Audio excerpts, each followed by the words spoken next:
This month, the report has reported. I've done a little skimming, and I am very satisfied with some of the things we're seeing. It's not like, they're not telling me the game's complete, but it's good stuff. AI features. Following the launch of Alpha 3.23, AI features supported the upcoming point patch and future releases. Specifically, they work towards consistent behaviors across different combat scenarios, ensuring that AI characters react in believable ways no matter what situation they are in. Like the music. The team began by improving and unifying perception reactions, improving cover use in different scenarios, and making a holistic evaluation of all combat elements to ensure they work as intended. I'm not going to get too deep into that. That's just AI combat. We've seen so much stuff about AI combat over the years, and really the only way to quantify this is just to see it in the game. I will say that AI combat's been getting better. FPS AI, they're not bad. They're not shabby. AI tech. Oh, sorry, no, I skipped a paragraph. This is particularly important. This is, again, talking about the AI improvements they were just mentioning. With the recent improvements to the hostility system. For example, if an AI comes across two others fighting and they are friendly with both, doing nothing is not a valid response. As the first pass implementation for Alpha 3.23, the AI will run and cower when this situation arises. Though this isn't ideal and will be improved upon for an upcoming release. What kind of... that's such a... I want them to keep that in. You're having a gun battle back and forth with somebody, and y'all are shooting at each other from two different factions. And the third guy shows up, and he's like, "You're both friends. I can't handle this," and just runs away. There you go. AI features, everybody. All right, AI tech. Things get a little more interesting here. Last month, AI tech supported Alpha 3.23 with bug fixing and optimizations. This included adding new metrics to better understand the size of Pathfinder requests on live builds, navigation tile generation requests, and the number of active NPCs and boids. Improvements were made to the functionality of NPCs pushing trolleys and using elevators alongside updates to behaviors for elevator use. Smoother animations when NPCs move away from trolleys and improved functionality for NPCs parking trollings were implemented too. This is of great importance or great concern. I'm sure this is very interesting to people who are not super interested in hauling their own cargo, loading their own ships. This is something they've been working on. We got this update last year, March last year. Just talking about how NPCs are supposed to load and unload trolleys for us, and the general animations around it. These little green shapes that you can see in the editor here are the enter and exit animation points for loading or unloading this trolley. So there's been a lot of programming going on behind this, and it continues. is basically all we're reading right now. AI tech also began work to allow NPCs to understand when cover is being destroyed or when parts of a usable are being destroyed. This will prevent NPCs from attempting to find or use unsuitable cover. And this I gotta go back to the that FPS moment that they showed in the squadron segment. I love this FPS, this whole thing, but it shows off a nice look at destructible cover. Basically right in front of the camera, which I'm sure is not why they highlighted it at all. Here we go. Alongside our new and improved FPS radar and scanner that provides you an overview of the battlefield, but at the cost of... So you can see immediately, they're really focusing on the whole cover damage thing. You guys, if you've been paying a lot of attention, they talk about Maelstrom. I think he even mentions it here. And scanner that provides you an overview of the battlefield, but at the cost of ramping up your own emissions. We've also seen the introduction of our Maelstrom-powered destructible environment, which adds a layer of dynamism to the experience alongside our improved AI that can now have hundreds of combinations of traits that allow us to create unique and challenging combat encounters that really push your tactical awareness and skill.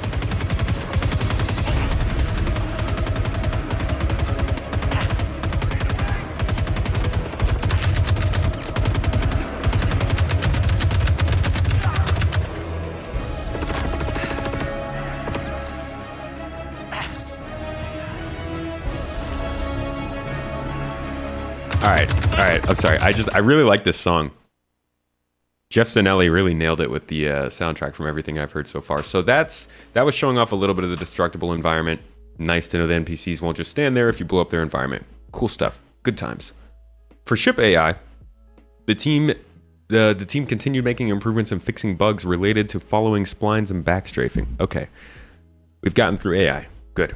It's important. It's kind of dry, but I think it's worth going through. Animation in May focused on work on numerous creatures, including the unreleased Kazi Grazer, the space cow. Art on the character side. In May, the character art team completed the high poly phase for 2 specialist armors and continued updating the utility armor. A new heavy specialist armor began development too. This is one of those things. I'm telling you. That's not to say this is coming right now. We don't know really what this means in terms of they have worked on armor. Yay. But we can go all the way back to, I think it was CitizenCon 2019, because otherwise, what's the point? where they were going on and on about how this is all going to work. This might be a little bit of a long excerpt, so I will skip through it. But there's a lot going on with armor, a lot they haven't talked about, from specializations that they're talking about there to utilitarian armor to the fact that armors are powered with batteries, all this kind of stuff. Take a listen. Here's, I think, Richard Tyrer actually talking about this back in 2019. Different sizes of backpack, and they will only go onto different pieces of armor. So you'll have to make meaningful choices. And then you've got life. You know what? Let me switch on over to the account that has premium. Different pieces of armor. And also has my sound settings. You have to make meaningful choices. And then you've got life support, which is, how much oxygen can I carry? What's the climate control in this system? What temperature can it survive? And temperature is something I'll be going on again further on. But again, then you look at, say, for example, the next layer is subcomponents. Now, as I took through the weapons, you look at attachments. It allows you to further specialize or further diversify. That's what subcomponents are going to be. If you want to put heavy armor on, but you want to add more armor plating, or you want emission dampeners, or you want further utility and gadgets that we release in the future, that's where subcomponents come in. But really, that's just the armor classes themselves. That's the light, medium, and heavy armor classes. And that's kind of like just the base foundation, kind of how I was saying in the weapons, you've got your base classes. Now, where's the exotic gameplay? So that's when we're looking at, say, the classes and play styles. So we want to support the player careers. So in the PU, you want to be a miner, you want to be a bounty hunter, you want to be a fighter, you want to be an explorer. We want to support those on the ship side, but we also want to support them on the FPS side. We want you to choose equipment on the FPS that ties into what you're flying, that ties into the play style and how you want to play in the PU, because the PU's not an average game. It's a sandbox. It's Star Citizen. It's what you make it. So we want the equipment to tie into that.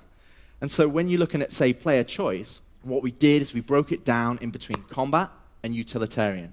And that's where we kind of broke down a matrix. So you can see this is kind of like all of the armors kind of in the PU at the moment are all like scattered around. But really what I wanted you to take from this screen is these 4 kind of pillars. We've got the combat fighter, the combat specialist, the utilitarian adventurer, and the utilitarian support. Now, when you look at those 4 pillars, you might be saying, well, what do they do? How do they tie in? So if you're looking at, say, combat fighters, that would have light, medium, and heavies in there, but that's the armor that you want if you're going into combat. That's the one that is the absolute specialist. That's what the military would use. It's got the most damage mitigation. It's got the most item ports for magazines. It's the most throwables, so the grenades. It's all about absolute combat powerhouse. And then you look at, say, the combat specialist. Well, that's when you're coming into where you want more niche, more special forces, more special ops. Now, they're still good at, you actually add all that together, and then you're looking at, say, the damage types that we've already talked about in the weapons. Well, everything we add to the game needs a counter, because otherwise, what's the point? So when you're looking at, say, the physical, energy, distortion, and chemical, there needs to be a counteract. So, we're going to need armor that has different resistances to provide different encounters. So if you want that combat armor, maybe that's best in class in terms of physical. But maybe in terms of the utilitarian adventurer, that's best in class in terms of energy damage or chemical, because you're going into these harsh environments. And so what we want to do is we want to have these meaningful choices where you're going to these going to buy armor, and you're having the same decision making, going, okay, should I get that one? Well, that gives me all this stuff, and okay, maybe I'll get that one, and then you go, okay, maybe I'm going to get both. But then in the world of physicalized inventory, you're like, well, I can't just get onto the planet and have 20 armors. You're going to have to make real decisions, and that's where it really ties into the gameplay. But before I go on too long, I'll pass over to my esteemed colleague, Jeremiah, and he will continue on some of the visuals. Thank you. Thank you. So that was just a short look at them talking a little bit about like how much they actually do want to specialize armor and the stuff they want to do with it. I mean, you look at this list back here. They're talking about power, the signatures from scanning you, life support, speed you can move at, the radar, subcomponents you get. There's a lot that they want to put into armor they haven't really talked about. And the very first thing we've seen from this is the dynamic crosshair. And for some people that's a huge thing. Dynamic crosshair has absolutely ruined the game. I'm sorry if that is you. Luckily you can turn it off. But I think the main reason that they're bringing that in, yeah, it's a nice FPS feature. We definitely need it for Squadron 42, but it gives them such a nice way to start doing this in a more natural sense. And I think from here they can move into specialized armors or helmets for FPS scanning. Things that would scan and give you a little bit more information, maybe something that's linked to bounty hunting. You could start to see armors that have a little bit of power built into them, maybe so that you can lift things that are heavier than you might be able to. I don't know. Like, there are a lot of opportunities they have in relying on armor, ships, weapons, and reputation as ways to continue to like either gate gameplay or to reward you with more gameplay, rather than doing some kind of a skill system where you have to like add points to your ability to reload or something.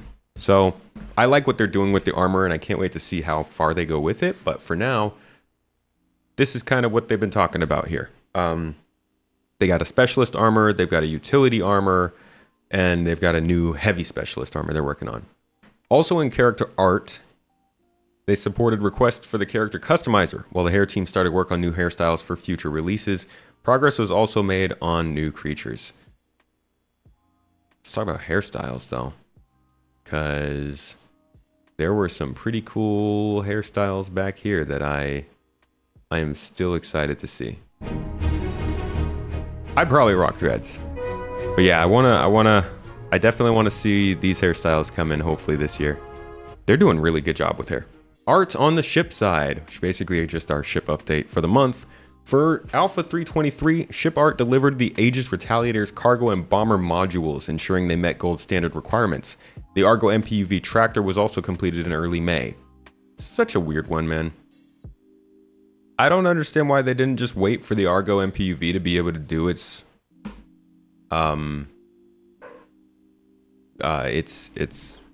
gosh, what is it called? Modularity.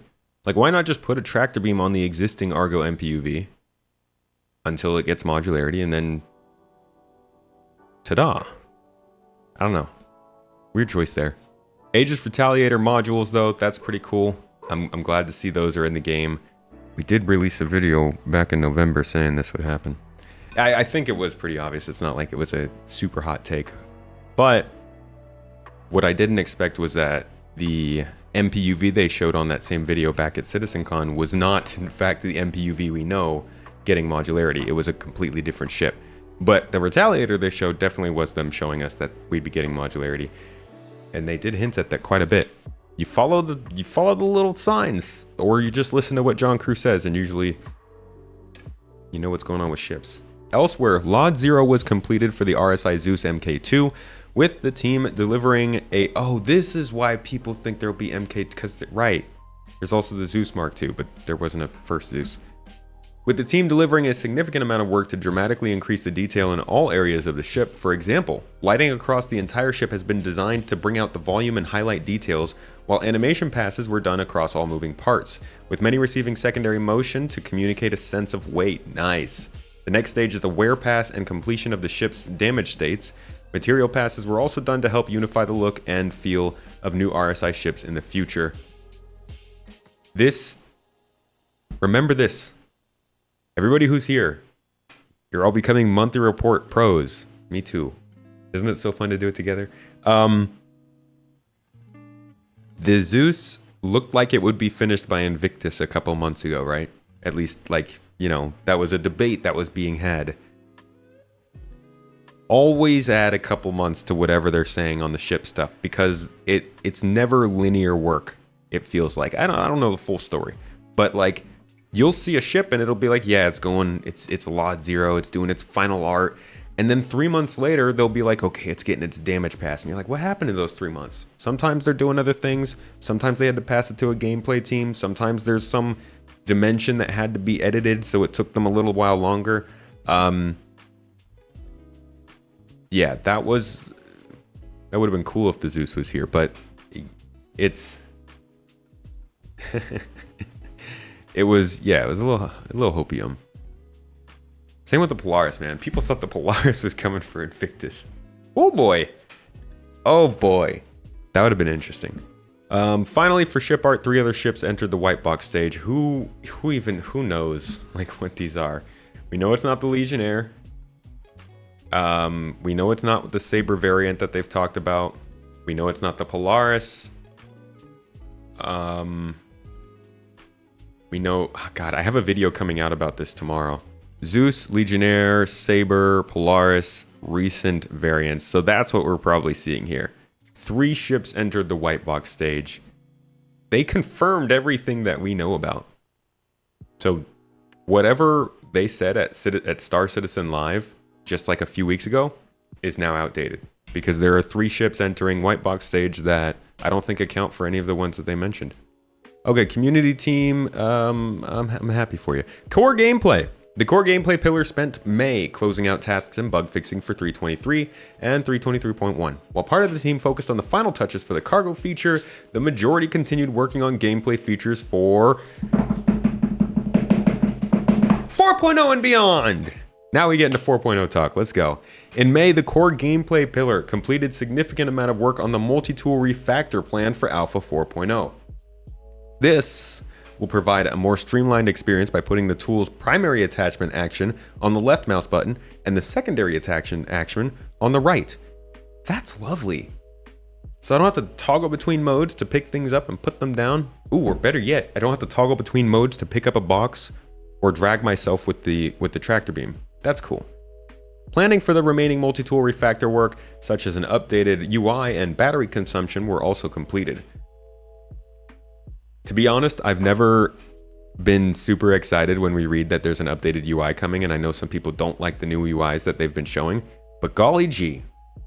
Now, when they say an updated UI is coming, I'm like, okay, that's fun. I wonder what it's gonna look like, because like they don't all look exactly the same anymore. Thank God. We'll get to that a little bit later with the cargo UI here. All right. For biome accumulation, the team completed further Squadron 42 porting work and scoped out how the feature will integrate into the weather system. You guys want to know when the last time I remember seeing the biome accumulation feature? I don't even know if this is actually the biome accumulation feature, but I'm pretty sure they wanted it to look like it was when this happened. It's way back here. What is that, 5 years ago now? It's a half a freaking decade ago! So like you'll see it a little bit here as he's supposedly escaping this outpost. So the idea is that like every building or base or vehicle or ship, as it's landed in a place or as it goes to a place and spends time in that place, it gets built up that biome accumulation. It's pretty straightforward. Tomato, God. This would be obviously very cool though if you are, let's say you're in a 400i that's made with a silver paint that looks suspiciously like the Naboo ship from Star Wars Episode 1. And you always go to Daymar. Wouldn't it be cool to show up at ArcCorp and like people can see that it's this dusty gold color because you've been on this desert moon for a couple of days? That kind of stuff's cool. Here in this video, you can kind of see it happening on the inside of the door. So if you look here, as you get closer to this airlock, gosh, they used to upload in 1080.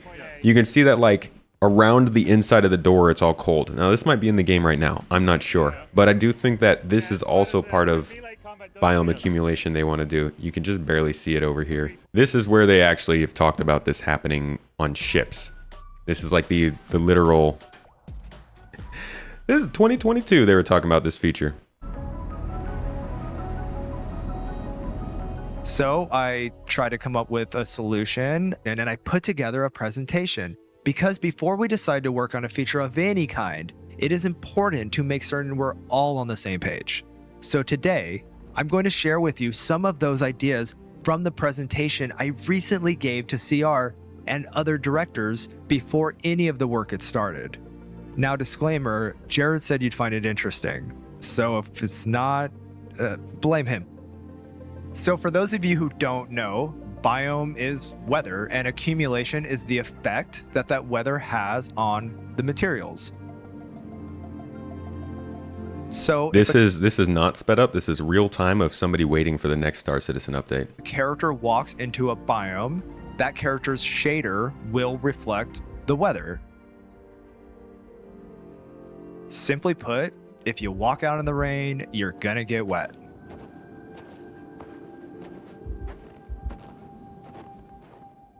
Right now, when you play the game, there's only a single texture handling all accumulation effects per asset. So my pitch to Chris was, let's make it procedural. How we did this was we used Substance Designer to automate any textures needed for any biome required. This alleviated all labor off the artists.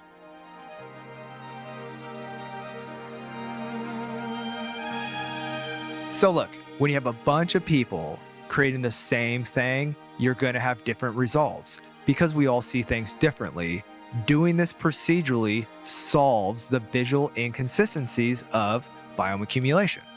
And of course, with graphic support, it's going to be even better. Honestly, it's really small. As far as features go in this game, not only the consequence it has or the effect it has on you, but like the significance it has and even the visual of the game. Not that big, but it is those little details that I think those are the things that people really appreciate about a game. Obviously, as you know, as mentioned in chat, people want to see other stuff worked on before these things. But once the whole project comes together, once it all fits together, whether that's 2 years from now or 8 years from now, those are the things that people see and are like, they really put time into this. Like they wanted you to notice the small things. That's one of the things you hear all the time about a game like Red Dead Redemption 2 is like, that doesn't change the game that much for me, but it makes it more worth paying attention to the game. I think that's nice, especially when we're going to be going to dozens of different planets with all these different biomes and weather patterns. Like it makes sense to highlight the difference between those things. So cool to see that we're getting worked on. Obviously, Squadron 42 work coming over. All right, Charge and Drain also continued through pre-production and will now utilize the resource network, support multiplayer, and the ability to charge and drain distortion damage from ship components. Charge and Drain, this is like this is a sleeper. They haven't really talked too much about this.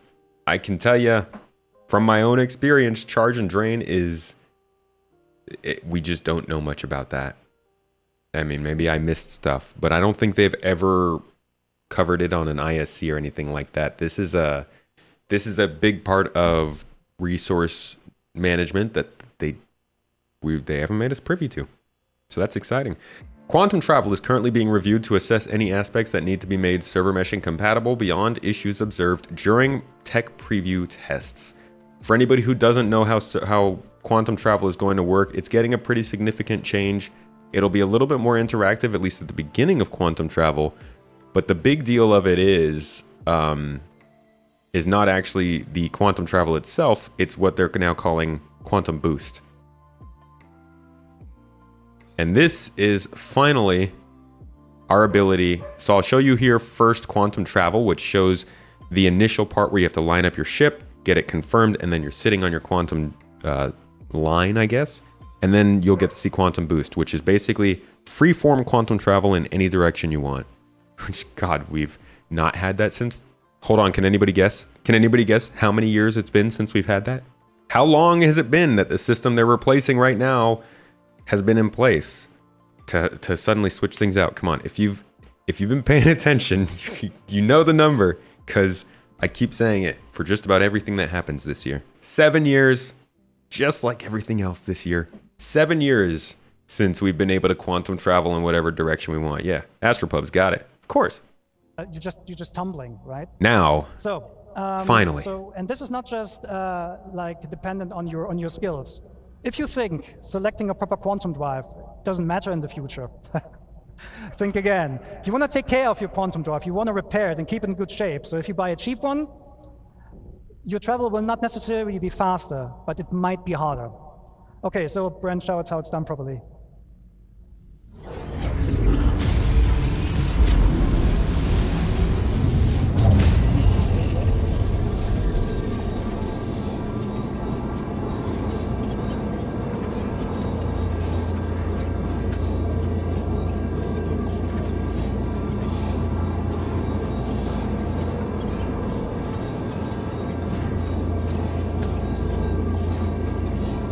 The bubble is locked. You can now go hands off.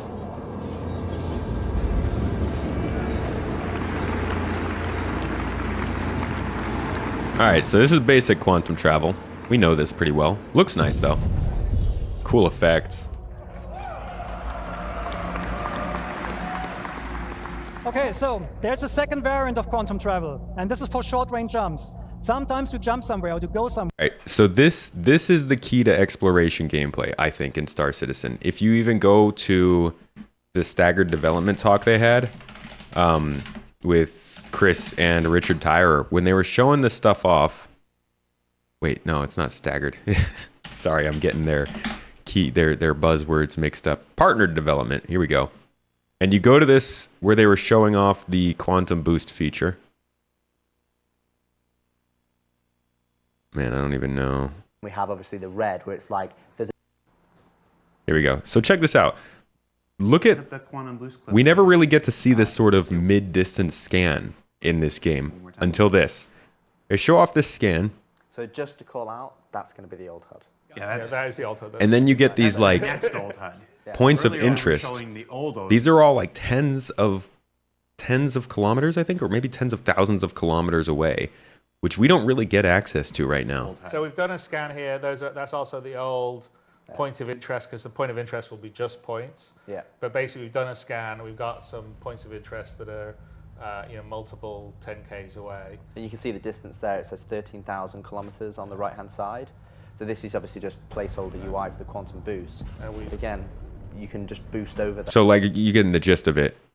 This is, I think, the first time they've ever shown us this real exploration gameplay. The idea that you are scanning from a single point, calling out points of interest that are 13, 50, however many thousands of kilometers away, maybe scanning further or tightening your scan on that point to get more detail, and then eventually freeform jumping there using this new quantum boost that clearly they have meant for this mid-distance exploration where you're jumping to a location that's kind of sure but maybe doesn't have a quantum marker. All of this feels like they're really starting to low-key shift towards that exploration gameplay we've been looking for.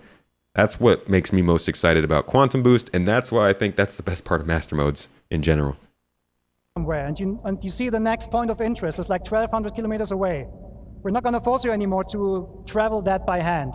You will use a technique called quantum boosting. It's a quantum-based short-range jump for like something between a couple of hundred kilometers to like 30,000 kilometers or so.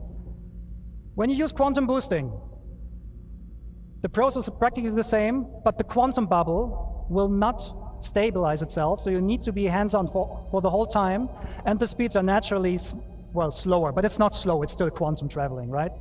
Okay, so Brent, can you boost to, reinforcement needed. Yeah, let's go there, let's boost. Oh, actually, sorry. Thank you. Okay, so what Brent is currently showing here is, I think I forgot to mention, quantum boosting works in every direction. You don't need nav points.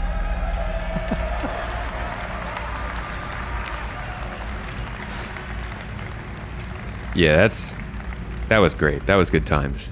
Support for the Arena Commander's engineering mode was provided to allow items to be repaired once they reached 0 health. That's good. 0 health ain't great. May also saw the core gameplay pillar improving various profiling tools that assess the performance of characters, vehicles, and interactable entities. This will provide more and better quality data.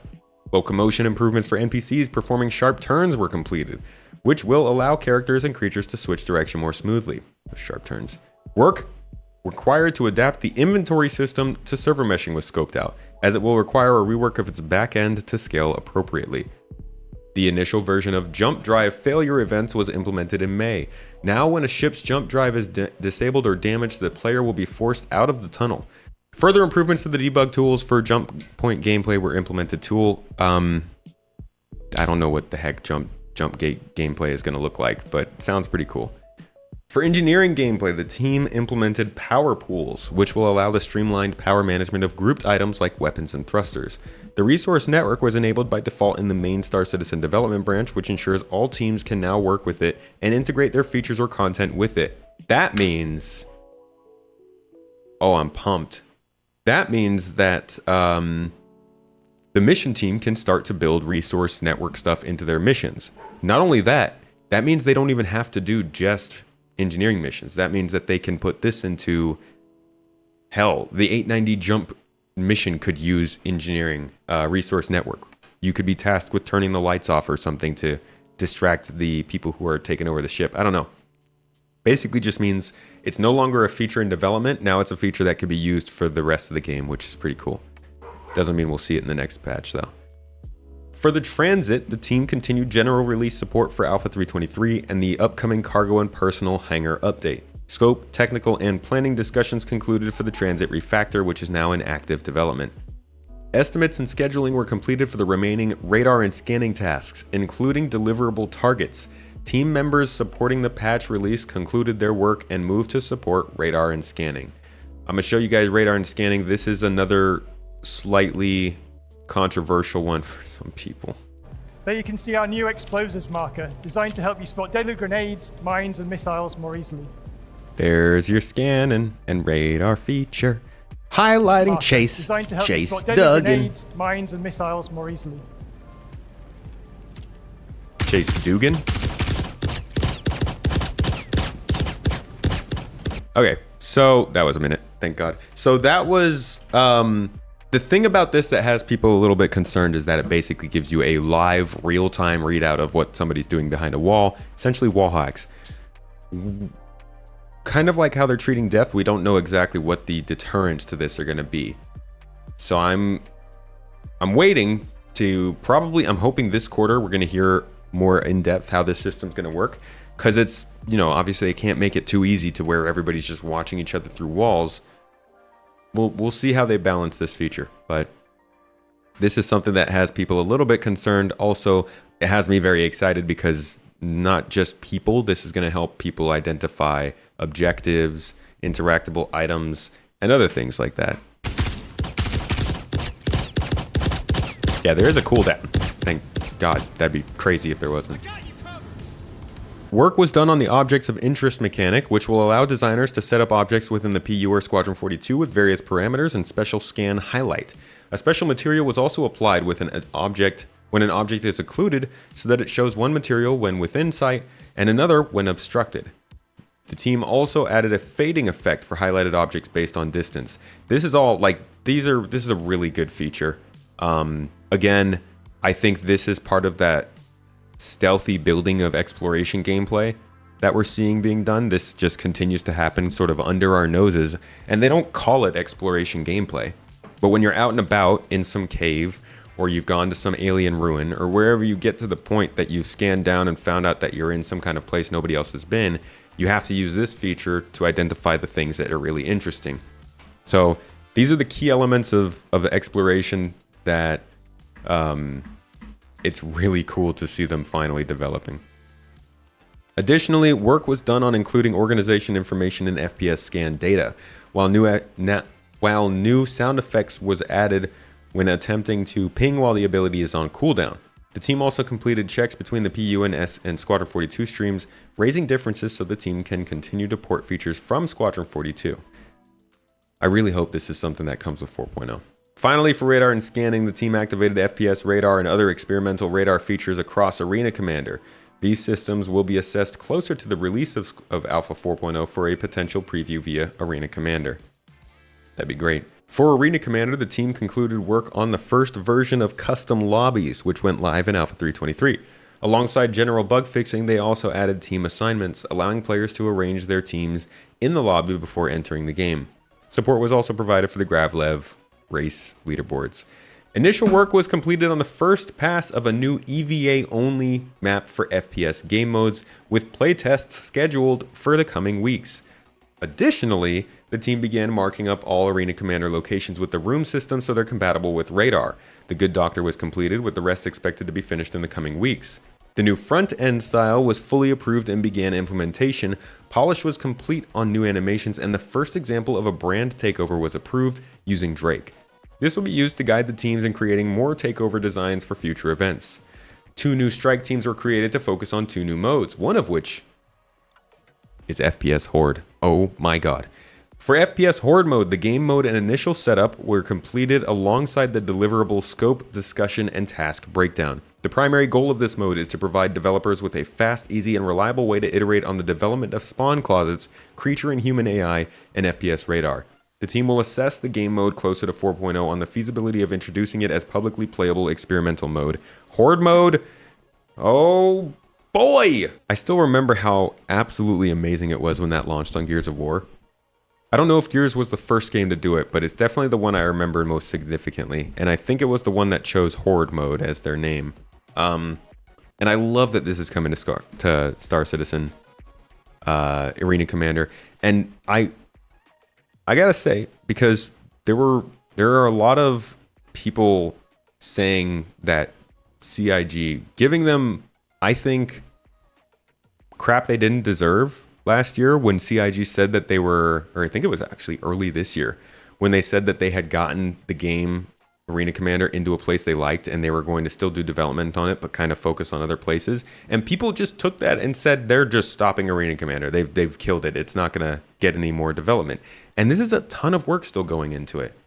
I would argue this is even more work than they let on with their own messaging, but they were very clear that they were going to keep working on it, and I think I hope that they didn't get discouraged by the amount of people who were just saying like they kind of were abandoning it. I'm glad they're doing all this stuff with it, because I think Arena Commander is going to be an obvious place to point people when they get into Star Citizen and it takes too long. It's a little too complicated. I just want to get in the game and play and have some fun, flash a perception, shoot some people. Arena Commander should be there for them. Additionally, the team worked on several quality of life initiatives for developers, including new vehicle control manager debugging. They also added dummy players to Arena Commander, which allowed developers to test scenarios with actors that mimic players. We're not dummies. For example, this was first used to... This was first used to reproduce issues with team balancing and the scoreboard UI when high number of players connected. Previously, this would have required either multiple developers or multiple clients. That's nice. Those freaking team balancing, it's just not good. Finally, the team resolved a major issue with team balancing and spawning for Alpha 3.23.2 and assisted in the resolution of a critical issue with analytics, including the creation of a new gameplay analytics dashboard. I would 100% be behind it, a move for them to release Arena Commander as its own free-to-play game on Steam. I think that would be... of course, they want to stick to their own engine or their own launcher. And yeah, you know, more power to you, CIG. It makes sense, and I'm sure there are a lot of technical reasons to do that. But man, if Arena Commander got to the point where it could compete with the Battlefield in terms of stability, spaceships, tanks, buggies, medical areas, like combined arms gameplay, it's basically Battlefield 2142 with expanded scope if it worked well.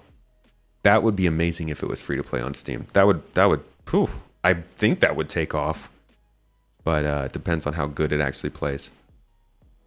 Further progress was made on the mission system refactor, including their implementation of the contract generator, the querying of active and completed missions from the mission service, and a rework of the mission sharing flow. The team also updated mission entities to support streaming and refactored the mission system to use both the mission broker and contract template systems. The data structures required to refactor missions were provided to the mission design and content teams too. I think the mission system was definitely waiting for the back end to actually work. And that's why we've just been stuck with a terrible mission system where they're just flaky. Sometimes they don't work, they don't spawn correctly, yada, yada, yada, all these problems. Like the star map, I think they were waiting for the prime time to update that. So I am very hopeful, and I think I will also hold them to it that the mission system works a lot better after server meshing is in. Pretty much the same one we have now, right? Just a little smaller because it's on the old mobiGlas. Just to give you an idea of how long we've been working with, like, and you can see the mobiGlas here too.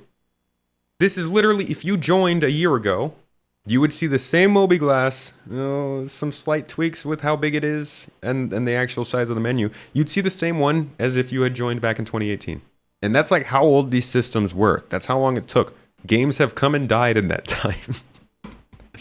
And you can see here that the contract manager was pretty much the same as well. They just didn't want to change these things until they were in a place where the game engine that they were building for it all could actually support it. So I am personally expecting something pretty good with this rework. Not to say it'll be good in front of our eyes, but good in terms of stability at least. All right, so further support was given to mission design for the updated delivery contract system that interacts with the upcoming freight elevators too. Here we go with that.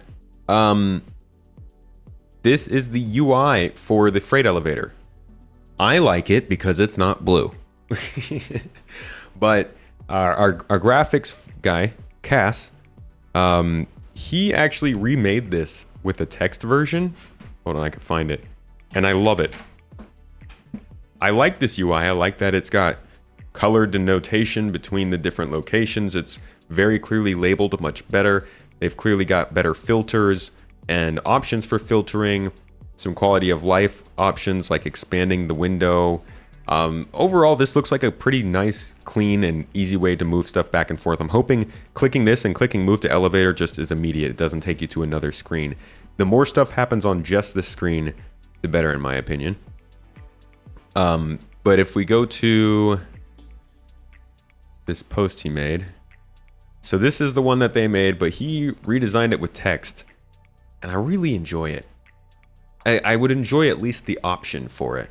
Because text at some point, sometimes it is easier. Sometimes this is easier, but you don't always know exactly what you're looking at. I'm assuming though, if you mouse over it, it will give you like the name and stuff. We just got to see this thing in motion and in action. But overall, I think it looks good. It's more of their inventory systems. They're getting there. They're getting better. Gameplay features continued with the closeout of freight elevators, storage access kiosks, instanced and personal hangars, and commodity trading updates. Keep in mind, this is a feature that was shown at CitizenCon. The UI flow is currently being updated to provide a more streamlined experience when managing the warehouse inventory and moving items via the freight elevator. Items like weapons, armor, and furniture can now be brought up too. Put my couch in my Connie. Yeah, no more magic inventory. This is gonna be a big change. I have a video coming out about this probably within a couple hours of this stream ending. It's the new feature watch. It was supposed to be out yesterday. You guys know how it goes. Every Thursday we talk about something from the previous week. This was just confirmed for 3.23.2, so I gave a little update on how it works. And then once I can get in and actually test it, I'll do a main tomato talk on it to give the full look. Stacks of items can now be split in the storage access and freight elevator kiosk UI, and filters for item categories were implemented. Yippee. Economy team last month, the effort versus reward algorithm was documented, which enabled the economy team to determine the technicalities of implementing the mission system refactor. Interworking between teams. Yay. Good job, guys. Once live, mission like very simple tasks. Check. Once live, mission rewards will be based on time and difficulty to complete. Part of this involved establishing sensible time estimates for hauling missions and finalizing the reward balance for the Kopion and Merok missions. We talked about this a lot over the last year or so, because they've mentioned that they want it to be, you're not taking a box across the system and you don't even make enough money to pay for gas. This is good. It would have been nice if this was in 3.23 when they rebalanced all the ship prices. But we do know that this is coming up. We've talked about the economy on the Tomato Talks on the main channel. We've done it on streams. We've seen some on the reports. At some point, We will be getting better payments for our missions, and hopefully that comes with the mission system refactor. A design for the refactor of the shop system is underway that will provide more flexibility for trading commodities and item shopping. Progress was also made on an algorithm to determine the base price of commodities. That's good. That's good that they're making that procedural. I wonder, like, it's interesting that they don't mention quantum when they're talking about that. An algorithm to determine the base price of commodities sounds pretty quantum-like. Last month, liquid carrying cargo containers were worked on, with all sizes moving from white box to final. I wonder if you'll be able to hear the sloshing liquids in this. A destructible generator was also made for search and destroy missions. The devs are currently working up to final with separate pieces that will detach upon destruction. Props. Props are huge because there's so much stuff around all the locations that you can't interact with. I'd like to see more of that be interactable. Lighting spent time finalizing work on instanced hangars. Once complete, they kicked off new content for Alpha 4.0. They also began the look dev stage on a new cave archetype. Please be ice. Please be ice. Please be ice. That would be really cool. Lighting, okay, literally lighting was spent time finalizing work on instanced hangars, kicked off new content for 4.0. Locations.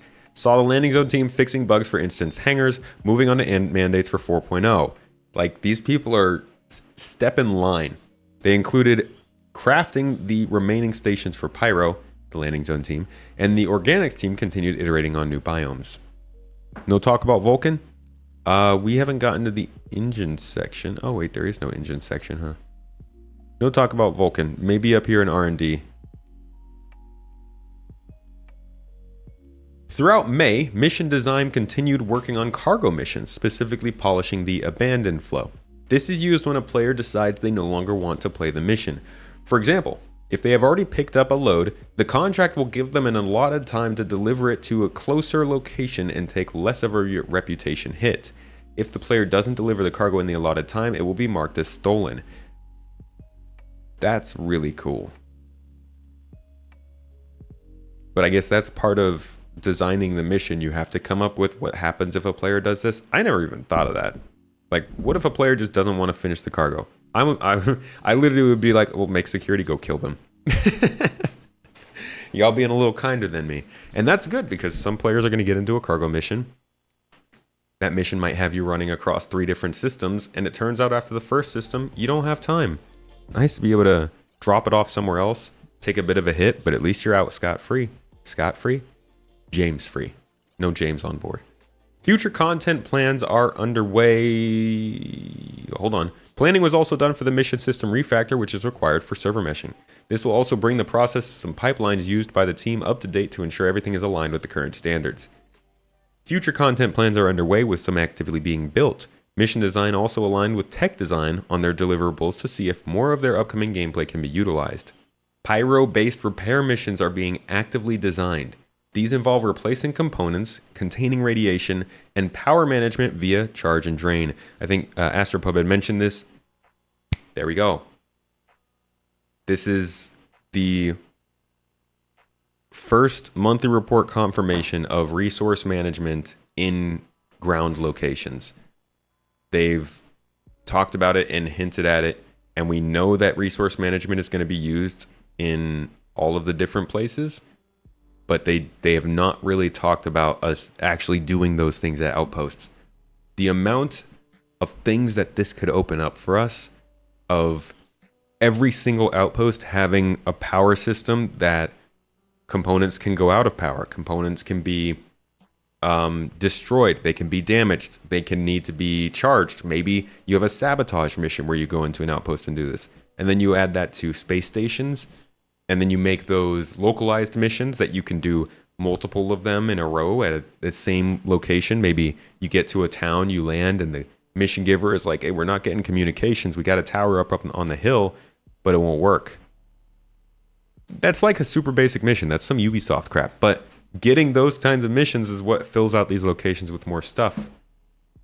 May kicked off with a flurry of activity for the narrative team. As part of the scoping of responsibilities for Star Citizen 1.0, they looked into taking a larger role in the oversight and maintenance of the social AI in the universe.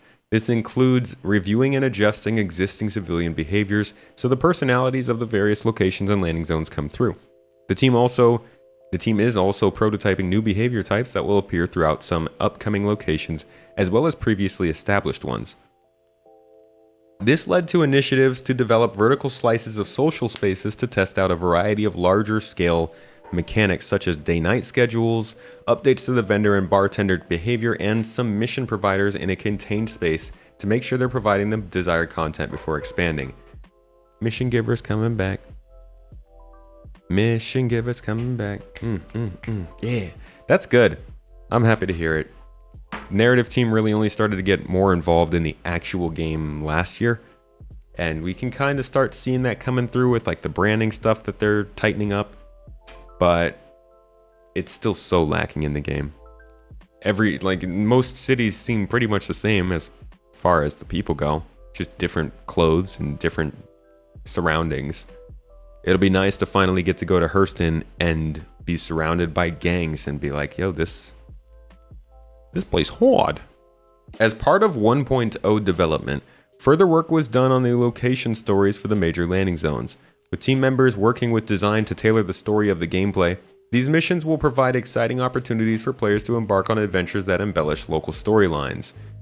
That's pretty sick. Actual storylines that focus on the planet you're on. I wonder if they could do that for every landing zone. That would be incredible if you had a mission chain for each landing zone outside of mission givers. The team also continued to support upcoming patches by providing narrative content for some of the upcoming mission modules, providing additional in-fiction names and descriptions to items, and working with the core gameplay teams on future mechanics. That's very ambiguous. Online technology. In May, the online services team focused on wrapping up the social services backend refactor, which will improve the performance and scalability of social features, including chat, friends, and groups. I know we have groups in game already, but can I read a little bit more into that and believe that they're working on more group integrating features? They did say that they were working on an org app. It will also allow the service to handle more concurrent users and requests and help the team to add new features more easily in the future. Man, I'm okay. Just checking in on me. The team also spent a significant amount of time helping to stabilize Alpha 3.23 by triaging issues and bug fixing, including 12 critical and 24 major bugs. Thank you guys for the blessings. Just add the block and ignore the chat, please. And report. Let us report players in the game. The fact that Star Citizen, as an alpha game in development, where they specifically are asking us to call out the glitches and you can't report glitches or bad people from inside the game, is very frustrating. Like, we need to get away from going to the website to do everything. Using Spectrum, finding out about activities that are going on in game, finding a guide for yourself in the game. Hell, it used to be adding somebody as a friend even in the game was easier on Spectrum, but like, these kinds of things would be great to start doing in the game, as opposed to going to the website or clicking a button that takes me to the website. Online technology began working on potential 4.0 release features such as the mission system refactor. Good. The marker system refactor. Oh, maybe that's not a visual refactor because they just redid the markers. This must be more about the back end, how it works when it's in a different server, that kind of thing. And the player trade feature. The player trade feature is a big deal though. Because like, we can't trade together as players yet. That would be so nice to... I think they said they're working on an app, to basically have an app where you just click something and that person can receive it from you. Basic functionality. The R&D team's support for Alpha 3.23 continued throughout May. For volumetric cloud rendering, stochastic catmull ROM texture filtering, what the freaking what? Stochastic catmull ROM texture filtering was implemented for the new half-res render mode upsampler. What is that sentence? For volumetric cloud rendering, stochastic catmull ROM texture filtering was implemented for the new half-res render mode upsampler. clouds are getting better. The number of ray marching steps now also scales with scene depth to improve performance in scenes with near distance occluders. Occluders. Not gonna lie, the clouds in the game look incredible now. I'm so freaking pleased with how the clouds are looking. Moreover, progress continued on the temporal render node. All confidence metrics and transmittance filtering received further tweaks and improvements. A first draft of the code was submitted for internal use. Yes. Tech design supported multiple areas of development for upcoming release patches, including resolving bugs related to creatures, interactables, cargo hangars, and item banks. Cargo hangars and item banks, weapons, and performance issues. Additionally, the team were involved in a variety of initiatives for gameplay-related systems, internal tools, and workflows. For example, they added the ability for mission designers to change AI pilot skill levels depending on the mission, affecting their accuracy. They also outlined design requirements for the transit system refactor and code syncing for the design team. Tech design spent time setting up test levels, harvestables, and the spawning system for upcoming creatures, and began work on interaction improvements for kiosk screens. Work continued on new location distribution tool, with May's work involving designing the initial rule set for location placements and improvements to workflow and aligning with other teams on the next steps. The technical stuff just doesn't get it as much as features. Progress was also made on internal scripting tools, with the team syncing with coders on solid workflows to help the designers improve the user experience. Man, guys, most of my life I have not had a mustache, but holy crap, when this thing's hairs get excited and like humid, they start going in the wrong direction and it keeps tickling my nose and it's driving me nuts. Stop, get away from my nose. The Montreal-based UI team worked on a variety of mandates in May, including tasks for cargo, ensuring all visual elements were polished and any bugs were thoroughly fixed. They also collaborated closely with the core gameplay pillar on the resource network and jump points. Meanwhile, the UK team continued updating the heads-up display across multiple ships to improve their functionality and aesthetics. Resource network and jump points, and the HUD all at once. Like other teams, the VFX team put the finishing touches on their work for the Alpha 3.23 patch, fixing last-minute bugs and polishing effects where safe to do so. VFX also completed effects passes on several new vehicles, including for thrusters and damage. Work also began on jump point effects. These have existed as prototypes for a while, but the team focused on getting the effects fully functional, working closely with the VFX programmers and the feature team.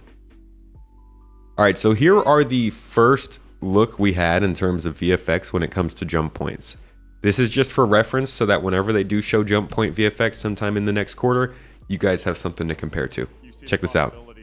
Us going in and mining that, and then it Mutton affecting chops, right? Your radar, it being booby trapped, all these kind of gameplay possibilities, I feel open up with these unique points of interest.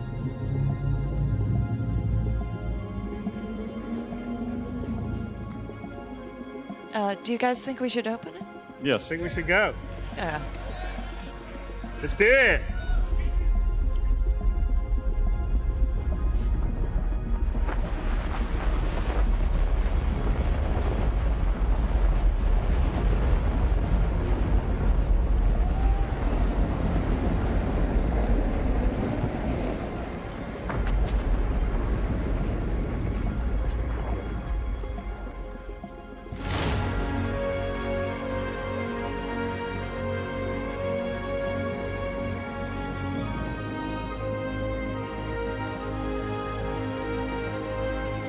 That's actually a super cool view.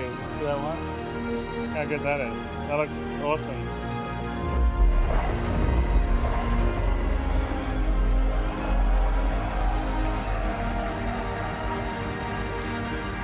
Okay. So I'm not crazy about these visuals. Like, the overall idea of it, yeah, but it feels like I'm looking at the inside of a melted plastic tube. Like riding the rapids. You don't really have much. You have lateral control, But it's being on a current. But you're being pushed on a current, Yeah. and you've got to keep. They're not going to use inside, physical gates, no. The boundaries of the wormhole, and actually, if Sam gets a little close, you'll sort of see interference on his screens. And of course, To be honest, the way they talk about these in lore, I'm expecting them. I'm actually hoping if these are scary. Yes, this is meant to be an amazing experience, but it also seems like it should be a little nerve-wracking. Like the area you're seeing as you go past, this is an almost other dimensional experience, right?